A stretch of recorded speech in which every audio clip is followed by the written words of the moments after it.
as Abby mentioned, I honestly felt Abby played really hard.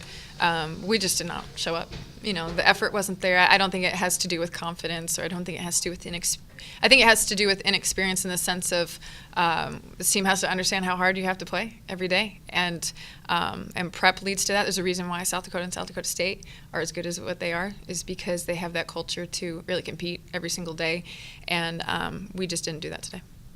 The turnovers were something I hadn't seen from our group yet in that capacity. That was just not being composed. I didn't feel like we had point guard play. I didn't feel like we had guards that wanted the basketball, and we were shying away for it. And then some of our bigs were forced to pass some long passes, and then you could just kind of have the turnovers resulting from there. So what we have to get to is being composed offensively. There was a stretch there in the fourth quarter. I think we got a couple and ones, some good looks, and it was the first time all night that we really got into an offense. So, I just wasn't very pleased, I think, with our guards' ability to be aggressive, want the ball, want that responsibility, and then we didn't compete on the glass all across the board. Well, they switch everything. They're very strong, and that was my concern coming into the game of how are we going to score against them. But I felt we were just so rushed, and we didn't really have that direction to get into something. But they are a tough team. I mean, they definitely geared on Michaela, which every team is going to do. But the rest of our group has to move and be aggressive and want to take some of those shots. So I would like to see Bobby shooting it more. I think sometimes passes up some opportunities, but the ability to share the ball has to be more, and then kind of just a domino effect, because the less movement and less aggressive everyone is, Michaela tries to do more, and that's a lot of pressure on her. You can, and we're honestly lucky it didn't double into a 40-point game.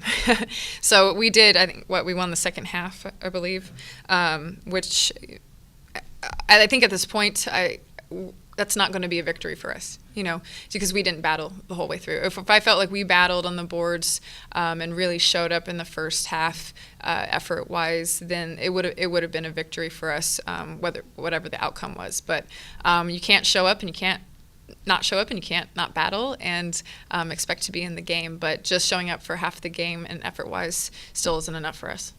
Yeah, I think it's just challenging the team. We came off of the road, and we have a tendency to really relax and not handle success well.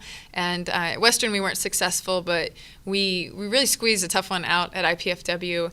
And I think from there, it just really allowed us to relax. And going into the second time, I think we felt, since we competed so well the first round against some of these teams, that it was just going to happen for us. But that's just a maturity level that we have to get to and understand that it is a battle every single night in our league. It's not going to get easier. Teams are getting better, and it's just going to be who wants it more at the end. They outworked us completely. I feel like nobody was in the right mind state to go and attack them. We just let them attack us, and that's what got us behind. I mean, it's tough going after them, but if you're ready and you have heart, it makes it better. I just don't think we were ready mentally at all. I think that our energy has been better lately, but I don't feel like we were ready to attack and beat them like we were the first time. We just decided that if we wanted to play, then we had to show up, and if we wanted to continue to get our butts kicked, then just not show up. But I felt like our effort was there. But I just feel like maybe if our effort was there the first half, then it would be a completely different game. And just prepare for South Dakota. They're an even tougher team than South Dakota State, so I feel like if we're mentally prepared against South Dakota, then maybe it could be a different outcome. But it's not X's and O's. It's us between the team.